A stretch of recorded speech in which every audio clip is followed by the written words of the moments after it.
On today's episode of My Fertility Podcast, we are pleased to welcome Molly to the show.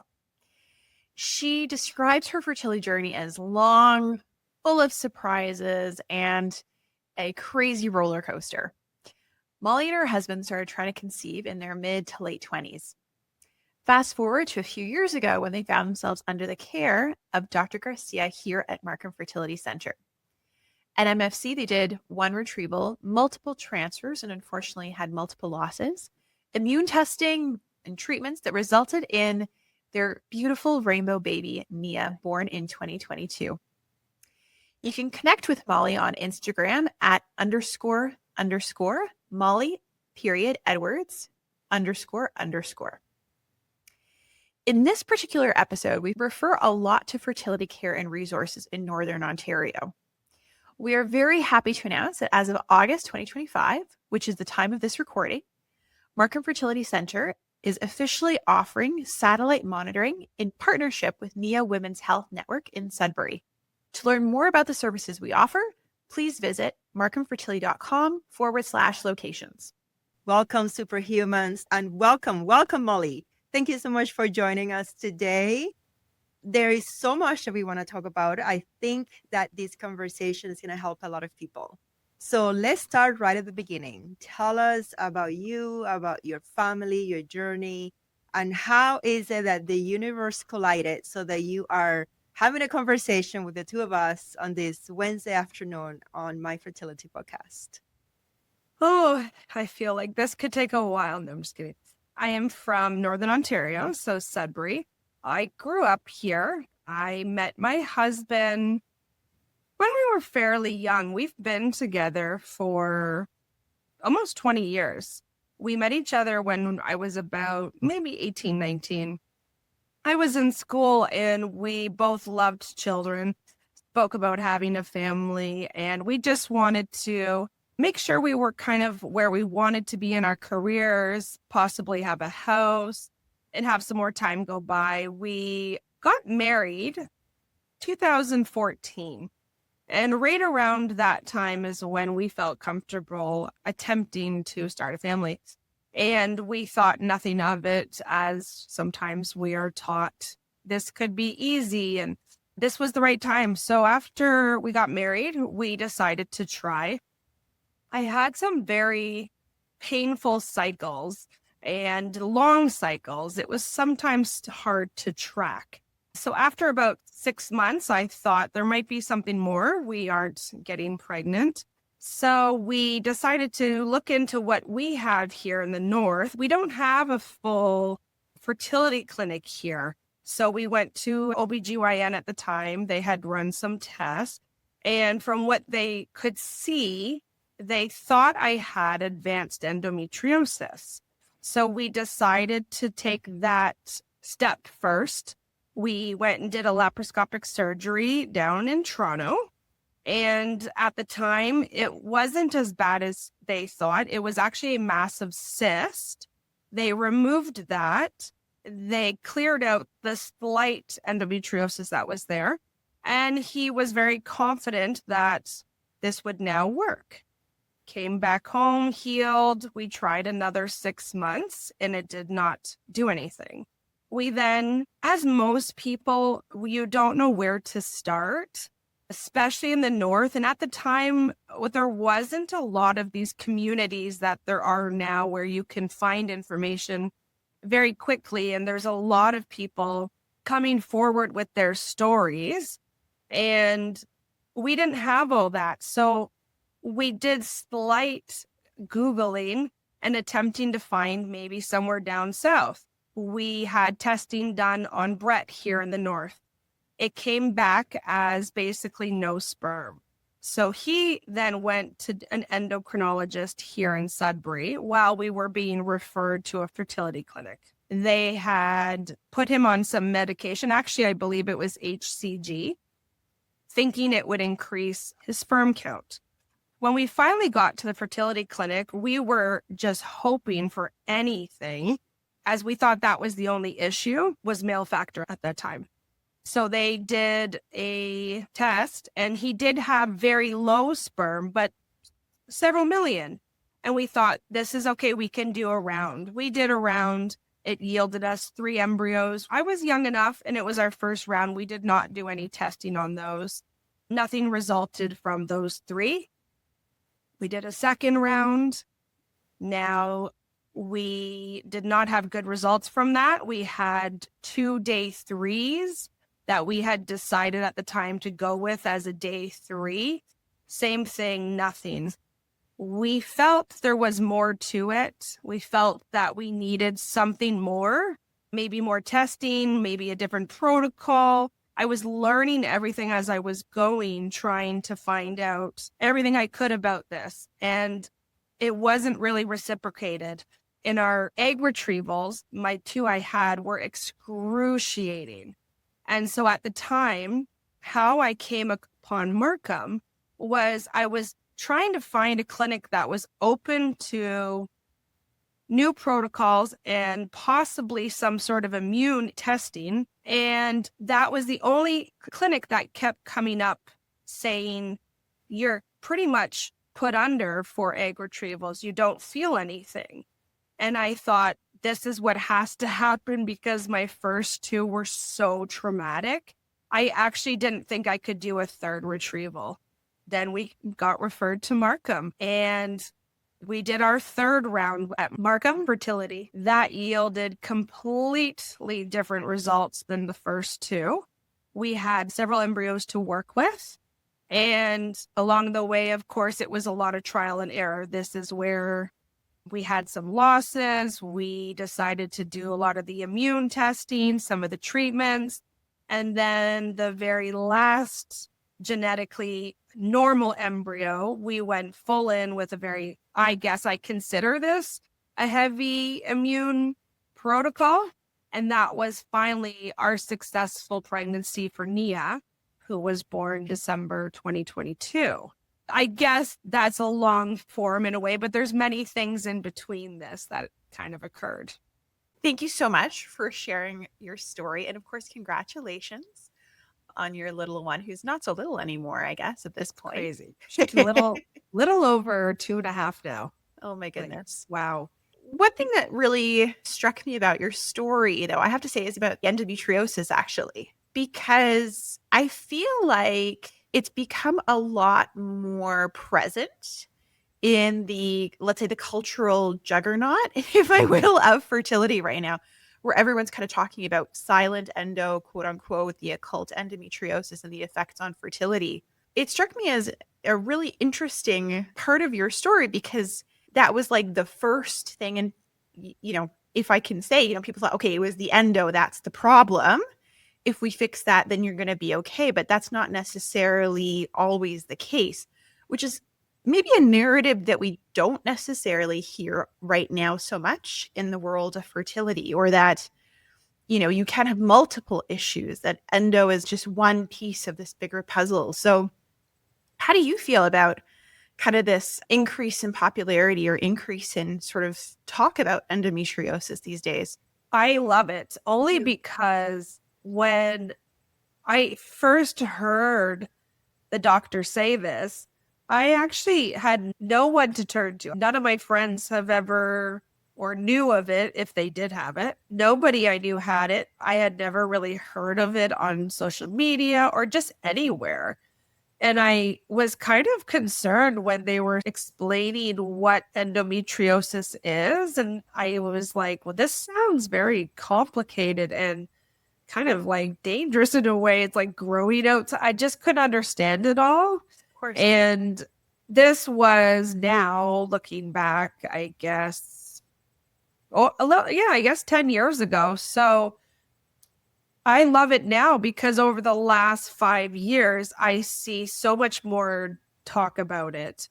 And my surgery changed my physical life. I didn't have the exact same cycles that were really, it was holding me back at work. It was holding me back in my social life. Every time I had my cycles, they were so excruciating. And I thought, this just isn't normal and it holds you back from anything you want to do.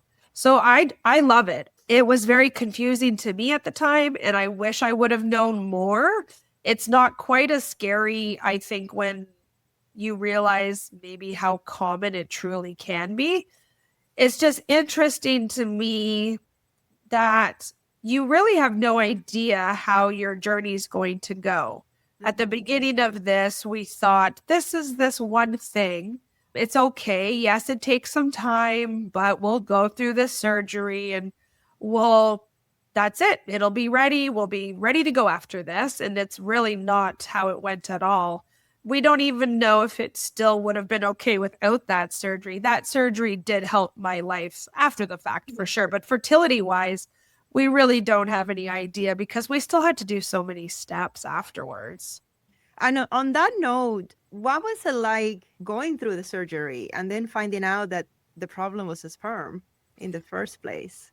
That's the part that was almost devastating because, at the beginning of it, it was like, this is maybe a small thing. We'll go through surgery and then that's okay. We'll tackle that next step. And then we went through those feelings and all of that for the surgery. And it was almost in our heads as in, it'll work after this. It's okay. We'll just have the surgery. I had to take maybe 5 or 6 weeks off of work. My healing journey from the surgery wasn't too bad. It was just, I would say, fairly painful for 2 weeks. After that, it was little things of not being able to carry heavy things and such. But we thought we tackled that. And then to find out there was no sperm. The testing they do here in the north, it's not specialized. So to the life labs, they just said there was no sperm. It could have still been, fairly low. But at a clinic like yours, you have such more tools to be able to see, is this 1 million or is this, 10 million or is this 60 million? Whereas we just got the news of no sperm. And then we crashed because it was like, well, now this is a totally different thing. And then it was almost a journey of panic and, okay, now what's the next steps? Well, we have to get a donor. That's really the only way to do this is to go through sperm donor. And it's tough because we navigated that ourselves. We didn't have anyone to turn to and figure out. At the time, we didn't know he still had sperm, but it was low. So to get that from a family doctor, they don't know what to say. They just get a report saying no sperm. So they're not able to really support us, and they just refer us to the next step. But in those months of waiting to be picked up by a fertility clinic, we're stuck figuring this out and going through sperm donors of, oh my goodness, is this the one we should pick? Oh, is this what we should pick? And I remember sitting there thinking, this is not close to what we ever thought we were going to do. And my mom made a joke, sometimes, unfortunately, someone that hasn't gone through it maybe not realize it, but she said, it's like you're picking your baby from a catalog. And I said, no, but that is how it feels right now because you're just going through lists and you don't know where to start. So that part was devastating. We almost had to deal with all these grief feelings and come to terms that we may have to have this donor. And then we get our first appointment, and we go through all of our testing, and they come back and go, yeah, it's low, but this is totally doable with IVF. And we looked at each other and we both burst out crying because it was all of a sudden a chance. It wasn't, oh no, we have to have a sperm donor. It was, wait a minute, we have low sperm, so we can still attempt to make embryos. It is such a roller coaster. Yeah, absolutely. And I mean, this is not to blame anyone. As you mentioned, just resources in the north are a bit limited and physicians are doing the best they can with the resources that they have. You did have painful periods. You did have cysts. You did have endometriosis. So you maybe did require surgery that improved your quality of life. I mean, I completely get that your doctors were doing the best they could with those situations that they had. I'm just speaking more broadly because now it's not the year, I don't know, I think this is 2015, 2016 that this was happening. So now we're in 2025 and I just want to say things are a little bit better. And I think one of the things that I get from this conversation is number one, any time that a couple is having infertility, it's very important to look at both partners.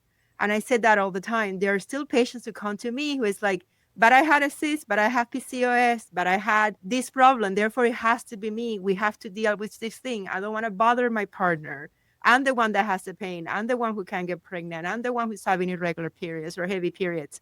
And I'm like, yes, I know these problems exist. We're not going to ignore them, but we really need to look at all the pieces before we decide where we're going to tackle or where we're going to start with.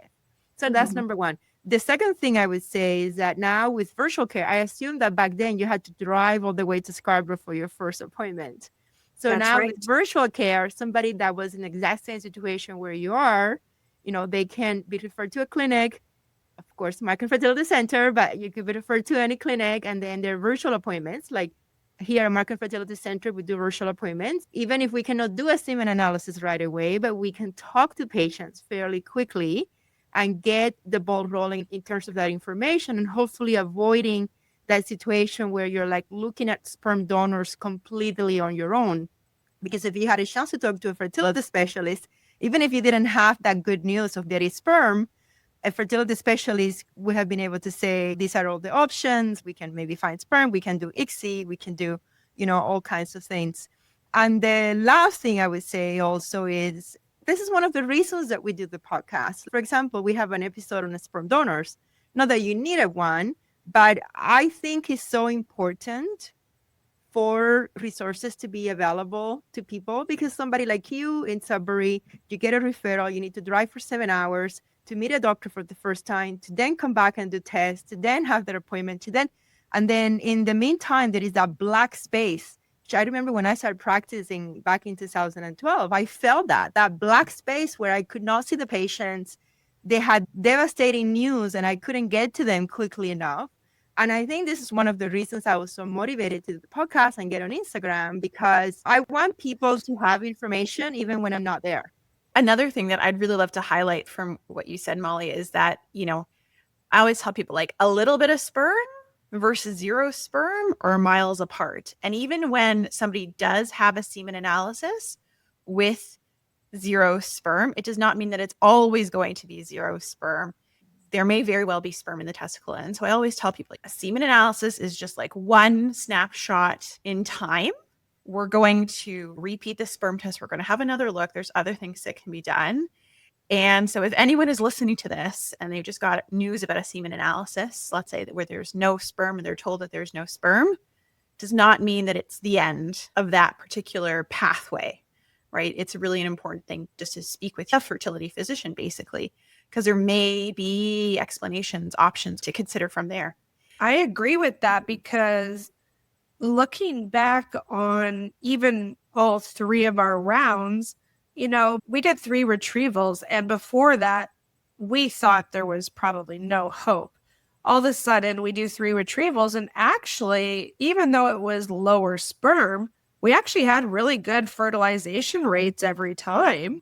It's really unknown in every round. In our case, I always say this, all 3 of our rounds yielded completely different results. We went from having 2 fairly graded embryos and 1 poor to 2 day 3s to our 3rd round having 6 embryos. So it's just wild, even though we had, at one point thinking no sperm or even the low sperm, every round is completely different. Yeah, that's another very, very good point for sure. It merits repeating for sure how different rounds can be, even when you feel like the things that are going into the recipe can be so similar. Like I look back and I think, okay, so our first issue that we grieved and dealt with was an endometriosis. The second issue was, no sperm and then low sperm. Oh, that's okay. We made embryos. And then we had another issue of, we have some losses. What's happening? Mm-hmm. And then we deal with immune issues. So it's just felt like one step after another, one gut punch after another, because we deal with one thing and we get past it and we get some good news. And then you kind of hit another wall. And it's just amazing how much of a roller coaster it truly is. And you have no idea the end result because every time there was something new to tackle. Now, somebody who is listening to this podcast, who is maybe more at the start of their journey, might be listening and think to themselves, okay, so they found a thing and then they tried to fix it, then they found a different thing, and then they tried to fix that, then they found a different thing, they tried to fix that. So if I'm at the start of my fertility journey, maybe I should try and do all the testing for all the things right at the beginning. What's your take on that? It's tough because everyone is also so different. We all have such different issues. And I thought I knew the IVF world and infertility, but looking back, I knew nothing. There is so many reasons why it could fail. So I think that's tough. You do want to, in a sense, jump ahead and do as much testing as you can that might be available to you at your fingertips that may not be so invasive, I guess. It's very tough. I do think maybe we could do some of the basic tests, maybe what is your AMH showing? What is the sperm count showing? Have you had a loss? Have you ever been pregnant naturally? I think some of those are great to tackle. I think these are things that can maybe be done, through a blood test, through a semen analysis, and just maybe a questionnaire about your previous years. But when it comes to wanting to, I see it all the time, they haven't really done a transfer yet. And people are, should I do all of this immune testing? I should do all this right now. And that way I know. And I understand that. I'm the first one to understand it. You just want to be prepared and you want everything to go right. But I don't know the statistics. But I just feel like to do all of this extra work and so much money and time and more appointments where maybe a majority does come back for patients that say, oh, there's no immune issues. It could be something completely different. That's where it's tough. It's tough to draw the line of what should all be done ahead of even one transfer. There's a fine line, but I do think we should possibly take as much as we can into consideration if it's maybe not a long route to take in a ton of money beforehand. Exactly. I have this conversation with patients all the time because like you, I get it. Nobody wants to go through the roller coaster. Nobody wants to go through that pain. But reality is, as physicians, I always tell patients, I want a baby in your arms with the least amount of cost and the least amount of time and the least amount of interventions for you. So if I had been your doctor back in the day and there was a lot of sperm, I wouldn't have said IVF, I would have said IUI. And maybe that wouldn't have worked. And then you had to do IVF, and then you had to do ICSI, and then you had to do PGT, and then you had to do immune. But at the time, if you had open tubes and there was a lot of sperm present and you're relatively young and you have normal AMH level, the right answer would be, let's do some IUI, because that can put a baby in your arms with the least amount of cost and the least amount of interventions for you. So that is the balance. You're right, it's a line. And that is the balance that we are always walking with patients between doing too much too soon and increasing the cost, the complexity, the interventions, the risk, but at the same time, not letting it go too far. Like in the same way, we don't want to do 10 IUIs before we do IVF. We don't want to, do 6 embryo transfers of diploid embryos before we look into autoimmune issues and things like that. So it is definitely a line. And I'm glad for somebody who has been through it and who has been through all of it. It's nice to see you reflect back and say, yeah, no, I get why it wasn't all done on day one from the very beginning. And I do believe in that. I look back in our first round, we had nothing else to go on. And there was sperm. And we did make some embryos and we have nothing else to go on. We didn't do any of the PGT testing. We had nothing else to go on. And then the second round was kind of just a bust. So, once we got to Markham, and then it was, okay, now we're on a third round and I don't think we can do a fourth round. So then it was more about, now what can we do to get more answers? And that's where we came into, okay, well, it's definitely time to test the embryos because we need to see if this is what the issue is or not. And then we also decided to do an ERA because we felt we kind of had to do everything to get any answers we could before going through any of the embryos. We did get 6 embryos, but we tested 4 because we had transferred 2 as a fresh, so we would never know what those were. So we had 4 tested. 3 of those came back normal. The 4th was a low-level mosaic. We knew we had 3 tries to go with. So at that point, it was, okay, now we're going to do everything we can to do all the testing to get answers before, because I don't think we could do a 4th. But prior, yes, it's a lot of trial and error, and that's the hard part of it all. It's different for everyone, and the trial and error is not easy. It's trying to find what's going to work for this body and this embryo, and it's so hard to navigate that. But once you find that recipe that works, then we're okay.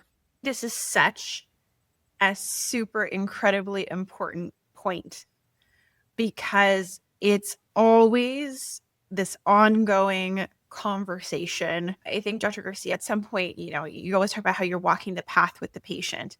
And it's absolutely true that patient preferences, patient expectations, finances are really, really important pieces of the puzzle. And it's always this constant, ongoing conversation about where you're at, where partner's at, where you guys are at together, and determining, okay, what are we going to do? I've had many patients come to me and say, hey, I just want to do everything. I want to do all the testing. Like, okay, let's take a step back here and let's talk about what that really means. Still constantly trying to figure out and trying to revise and trying to think about how I'm having that conversation with patients. And I think it's probably difficult as a physician, I would imagine, because now all of us patients have all these groups, all these support things, all of these success stories online. And then that's kind of how we start to learn. And we're like, oh, well, it worked fine for this. So now I'm going to go see my doctor and say this, because that's probably what's going to work for me. And I see that I started this journey when these groups started to come about and more people were open about discussing their journeys and what their doctors do and what medications. And it's tough. That's how we learn too. But that is very overwhelming because we don't get to see the everyday things that you doctors get to see every day and know more than us. But it must be difficult. I don't know if Dr. Garcia remembers, but I do, because come the 3rd round, I was desperate of, okay, what are we going to do now? And how are we going to make this work? And I remember finding out about all the different protocols that we can do. And I remember my first appointment with her, I said, I would really like to do retrieval, and I think it's going to work for me. And I just think it's this. And I really think we should test, but I would really like to do a fresh transfer because I've never done a fresh transfer and that might work. And I had like all these bulletins because I was like, okay, this is it. And I remember her going, you know a lot. Who have you been talking to? And she goes, I do actually agree with what you're saying right now. And I felt like, okay, someone's on board with me. I think we can switch up this whole protocol and we might know something now. But it is hard. We get a lot of information and we want it to work. And all these groups are saying, have you tried this? And some of the patients don't even know what half of that means. But they feel like, oh, well, this person who had success, who had a very long journey, is saying this. So I'm going to go to my doctor with all of these things. It's difficult. We're learning as we go too, as patients. And as your journey gets longer, and you do have those trial and errors, you learn so much about your body and what's and what doesn't for each cycle. I do remember that conversation, actually. For the most part, I actually kind of love it. The patients like you come like that prepared. I think the problem comes, like in your case, you're right. You said all of these things, and I completely agree for your situation that it was a great plan. But I think the problem is, like, let's say I have somebody sometimes that they have a really high AMH level and they want to do like a fresh transfer. And then I have to say, well, that's not appropriate because your estrogen level is going to go up. And if I want to do a fresh transfer, I have to give you less medications. That means let's not get 20 eggs anymore. Now we're going to get 3. Is that going to be okay? Now we're going to compromise making 6 embryos for that fresh transfer, et cetera, et cetera, et cetera. And a lot of patients go, thank you, that makes sense. That's why it doesn't apply to me. But a lot of times, sometimes they don't. Sometimes they go, no, but in that Susie's, on my Facebook group, it worked for her and I want to do the same thing. And I think that's when it gets tricky. I think it's great to be an active participant in your care. It's great to talk to other people. And this is one of the reasons we have people on the podcast too, because I want my patients to hear stories and be able to relate. As long as you can come back to your doctor and say, this is what I heard, this is what I think we should do, or this is what I want to do.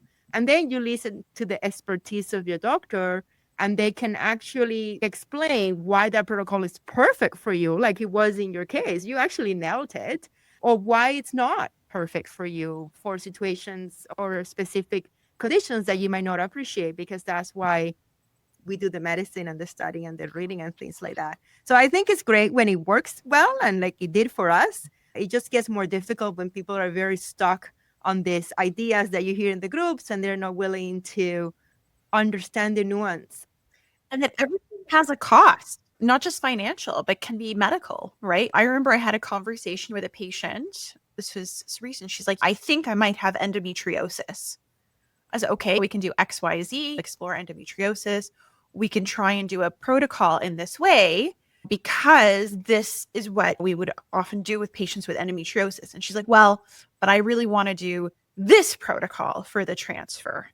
And it's like, well, if we do this protocol, we know that it might actually be not good if you really do have endometriosis. So we kind of had to decide, are we going to go with this idea of trying a different protocol, or are we going to go with this idea of maybe kind of trying something geared towards endometriosis? And so everything has pros and cons as well. There are often trade-offs when it comes to thinking about things. That's also a really tricky conversation too.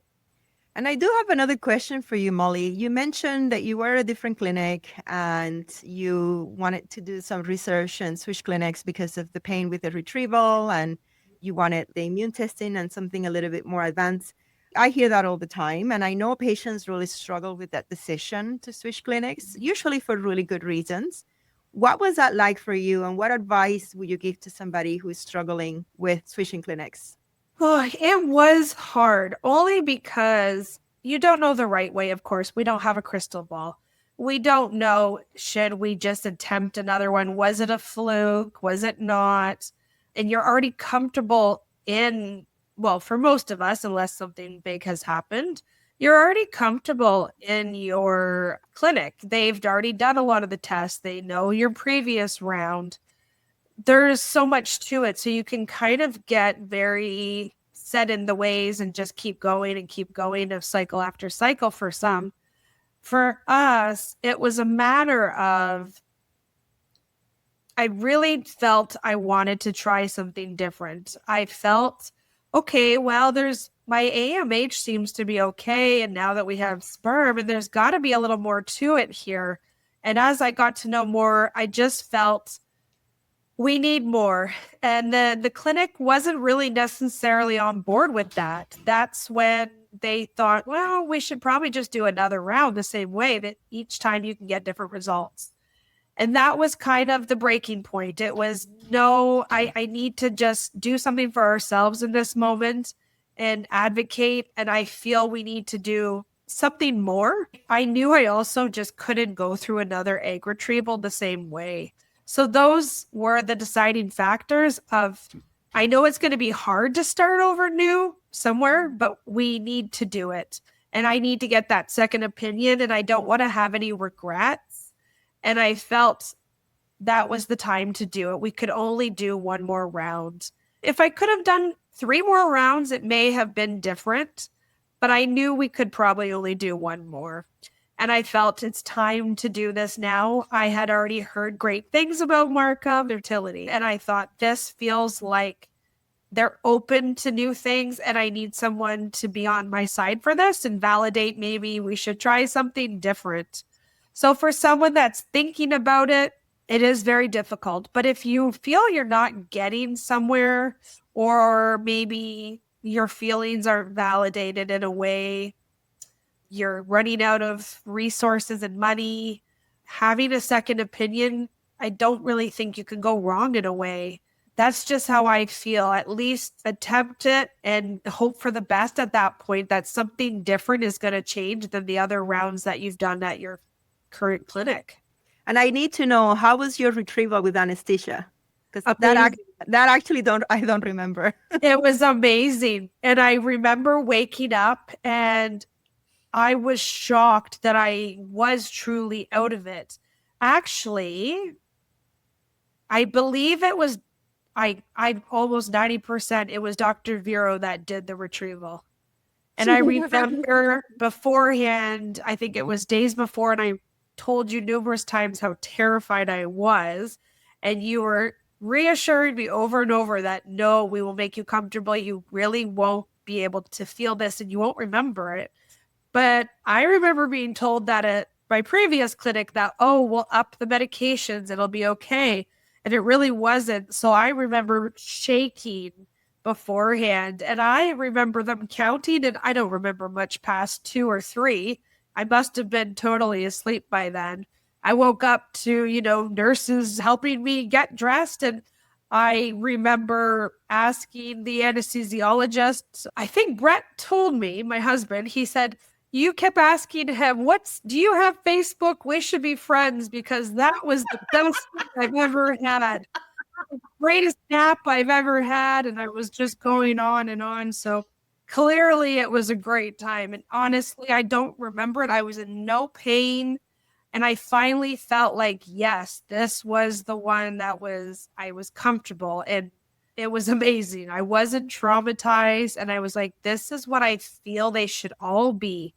Because I know each retrieval can be different for everybody, but my first 2, when I say traumatic, like, they were so painful. We had to stop midway through because I just couldn't see us continuing.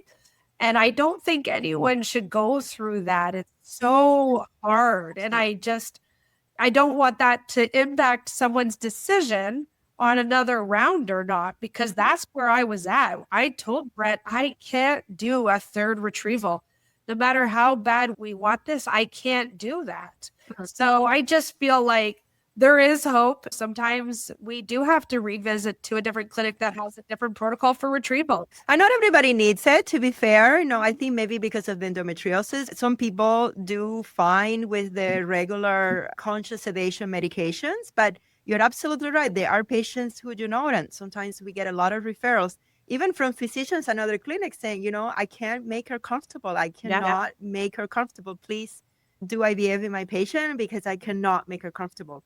And that's where having anesthesiologists come to our clinic, it's amazing. It's a huge cost for us, but we are really proud of it because it does provide such a good experience. I never said pain-free because I'm not in my patient's body. So I don't want to say 100% pain-free, but for the most part, it's a lot more comfortable. Usually it's the experience that you're describing. They go to sleep, they wake up, and it's done. It was amazing. And to be honest, before I came to Markham, once I had those traumatic retrievals, I understood that in Ontario or in Canada, we couldn't really have any more sedation. And we started considering going across the border for another retrieval because we knew that they were able. And so that's where we were at. And I thought, that's the only way I can do this, until somebody said, well, no, there is a clinic that does this. Once they said that, I was blown away. I was like, if there is one here, I will absolutely go to it. But sometimes we don't know better. I understood that there wasn't any clinics. This was kind of the norm medication that all clinics use. So I was ecstatic. So if anybody is going through just that traumatic retrieval or is very, very, very painful, and you're thinking that you cannot do that again, my 3rd round, I absolutely can say I had 0 pain. My recovery was good, but even in the actual retrieval, I had no pain. I do not remember one thing about that, which was completely different from my first 2. I was wide awake. And I know they say, You can't drive after. I probably could have. I didn't. Brett drove me, but I was wide awake. So there is a very big difference in retrievals.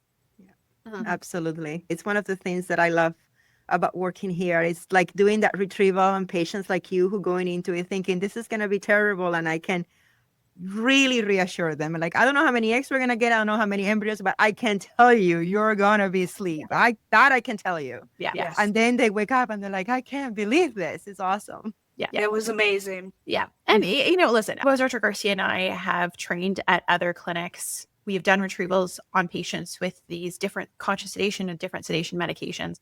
Many patients do okay.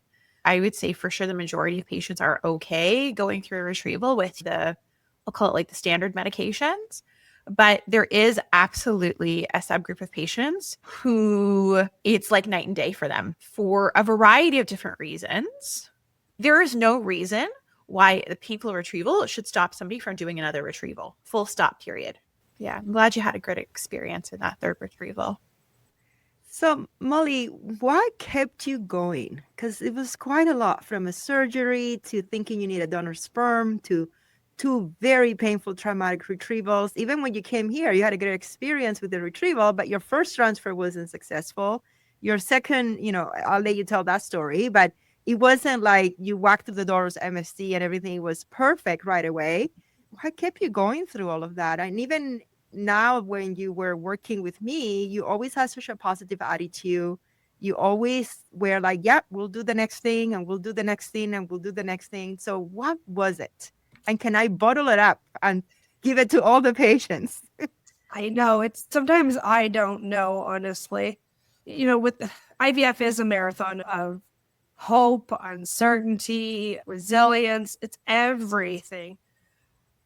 That coming to Markham, I must say, I did have a new boost of energy and a new thought process. Something changed. I do think it helped with that third round and getting much better results. I think I just became a little more positive, which is hard. It's very hard to constantly tell yourself, be a little more positive because there's so many things that happen. But I do think it was that third round, I had to change my thinking and I thought, this is it. So we need to just go full force, tackle everything. And it was loss after loss at Markham. It was 3 in a row. So for me, I knew there was something more we could continue. I didn't feel completely done. I knew I wasn't ready to throw in the towel yet. I think everyone's different and they know how much they can handle and what they can't. For me personally, I just felt I wasn't quite there yet. Once we had those embryos, it was like almost a fight to find what could work. I knew we hadn't hit everything we could do with the protocol quite yet. It was still trial and error. And so I think it's just, honestly, I didn't have time to stop. I knew it was more just keep going, keep going, keep going. And that's not for everyone. I know people need time to step away and grieve and take their time in these processes of good news, bad news. For me, it was just next step, next step, next step. It did give me a little bit more hope just continuing to talk to you and knowing we weren't out of options yet. There was still always something else we could do. We were trying to do the checklist of, okay, let's test the embryos. Okay, let's do the ERA. Let's do the immune testing and the immune treatments part of it. And then it was, let's go full in for a really heavy clotting immune protocol for this transfer. So I think it's just that I knew there was a little more each step we could still do. And I wasn't 100% in my heart, in my gut. I wasn't ready to stop yet. It could have been different had we had the exact same protocol for each transfer and I knew there was nothing more we could do. I may have felt different. But I, in my gut, wasn't really ready to stop. And I knew we still had the one normal, which was Nia, and the one low-level mosaic. So it's different for everyone, but I wasn't ready yet to stop that journey. I think you knew Nia was there. She was waiting. In a way, I feel that. I just felt at some point this has to work. I feel like we've done everything that we can think of to cross off the list. We are in an age where we are fortunate. There are so many options that I felt in one way or another, we would have a family. I didn't know what that was going to look like through that process, whether maybe we did have to do a surrogate, maybe we would have to do, I don't know, donor embryos. I didn't know what it looked like, but I just knew we would somehow have it, and I wasn't ready to give that up yet.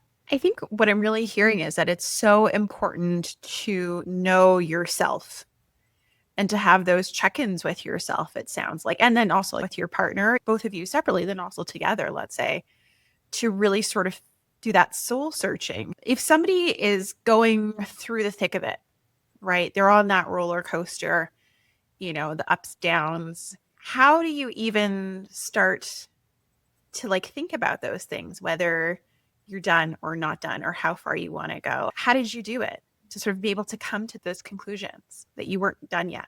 Yeah, like, of course, it was decision for Brett and I. Luckily, we were both on the same page for this.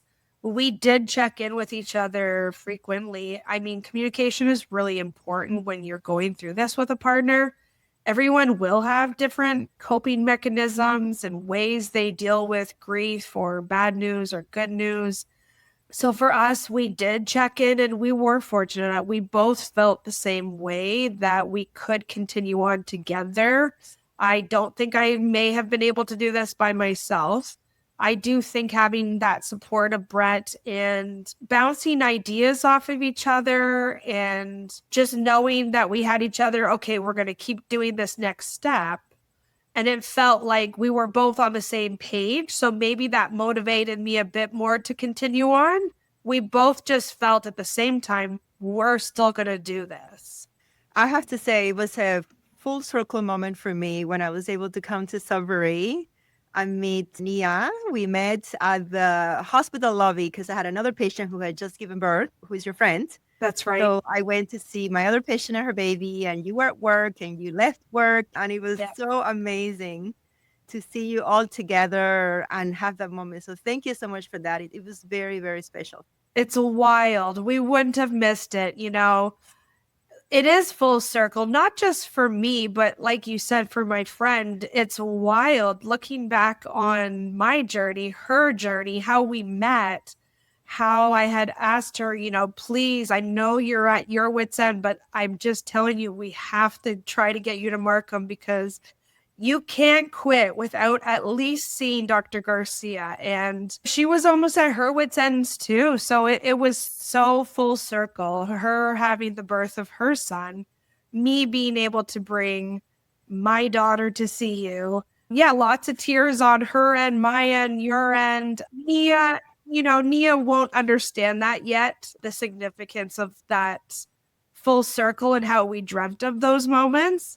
She will one day, and she still plays with her little doctor kit she has. Every day she's running around with her doctor kit and going, doctor, doctor. And we joke, we say, maybe one day you will be a Dr. Garcia. Would that be something? One day you would be, you know, making other patients' dreams come true. When you were frozen one day in the clinics, it's wild. When you're in the thick of it, you just don't think some of these moments are possible. And I understand that sometimes we don't always have the happy endings. We see a lot of things on social media, sometimes of all the things that did work, and it doesn't always go that way. And it's hard in the middle of it to realize, are you going to be okay if it doesn't? I mean, it's hard, but these full circle moments at the end when it does work, it's very rewarding to know every decision we made, it was okay. We did that. We went through that and we made the right decision. I knew at some point we were going to have Nia, I guess. I love people like you and Renee Higgins from Sudbury as well. Yes. And I also met Noel when I was there. All of you have shared your story so selfishly, because that's the way I look at it. Of course, I was the doctor that helped them, did the embryo transfer and all the things, but they wouldn't have even come to me if it hadn't been for you guys being open and sharing the story and not keeping it to yourself in some little lock, like this is my secret and nobody's allowed to know it. I think it's such a selfless thing to share the story, and it just helps so many people. This is a very concrete example of your friend, but I have lots of people who come and they're like, I heard about this through Instagram, and this person that they'll never know that they're here because of them. But it does create a ripple effect of giving people information, giving people hope. I'm sure there is somebody who's going to listen to the podcast who's going to be like, wait, I don't have to be in pain? Like, wait a minute. You mean I could do a retrieval without being traumatized? I do appreciate you saying that you love that we all share our stories. I think with all of us, we've had somehow just kind of a long, complicated journey. And within that, we now have this fire under us of wanting to say as much as we can, if it even helps one couple, one woman, one man, anyone, because I just wish I knew and had some resources at the beginning of this journey that weren't really around. I don't know if it would have saved us time or money or anything, but I just want to empower them as much as what we can with our journey and letting them know every part of it that you're feeling is normal. It's not just you feeling this way, and it's not just you going through this. There are thousands of us, unfortunately, and it's so much. I remember when we started, I still cannot give myself medication. My husband has to give it to me. And there were times I was so terrified of these needles. He would like almost chase me around the house. Like, it's time. It's time. Like, this is the timing. We have to do this. And I kept saying like 2 more minutes, 2 more minutes. It's just all those little things, the medications that you might be terrified of, or they make you feel horrible, or you have all these side effects from them. And then there's all the physical procedures you go through, and you have so many side effects and so many feelings. And I just want them to know they are not the only ones that are feeling like this. And it's very validated that you have all of these emotions, and it is up and down. You get good news, and then you get bad news, and then you get good news, and then you get bad news. And it's such a journey. So if we can help anyone feel less isolated or less triggered by things in any way, I just want to make sure they know they're not alone. And this can be a long road, but there is absolutely hope. As many of us here in Sudbury that went through these long journeys, we did have a happy ending. We were the lucky ones. But we did do 7, 8 years of this nonstop. That's what fuels us. We want to empower everyone we can, and just know there's so many options out there and you're not alone. That makes us feel so much better if we can help someone. I think that's actually a beautiful conclusion to this episode. Thank you so much, Molly. Oh my gosh. Of course. Always a pleasure. And that's a wrap for today, Superhumans. If you're looking to connect, get social with us. Follow us on YouTube and Instagram at My Fertility Podcast, or visit us online at markhamfertility.com. And don't forget, follow, subscribe, and share your favorite episode. Thanks for listening to My Fertility Podcast and for being a vital part of our community. We know you've got this. We're signing off until next Tuesday. If you found this episode of My Fertility Podcast helpful, please take a moment to head over to the review section and leave us your thoughts. Your reviews and comments are incredibly valuable to us and help guide future episodes. We also welcome you to direct your questions to info@myfertilitypodcast.com. My Fertility Podcast is produced by Rabbit Media Inc. in conjunction with Dr. Garcia and Dr. Weiss. Music by Mixkit. Life is a Dream by Michael Ramirez C. My Fertility Podcast is not intended to replace any type or variation thereof professional medical, health, or legal advice, nor should the content be taken as medical advice. Please contact your primary healthcare professional regarding any medical questions you may have. The information presented in this podcast is based on the knowledge and understanding of the host at the time of recording. Medical knowledge is constantly evolving, and new research may change the understanding of health-related topics. While we strive to provide accurate and up-to-date information, we do not guarantee the completeness, accuracy, or timeliness of the content. The views expressed in this podcast by guests are not those of the host or the management. This podcast is not intended to impose any type of discrimination. My Fertility Podcast and its management management are not responsible for any losses, damages, or liabilities that may arise from the use of this podcast.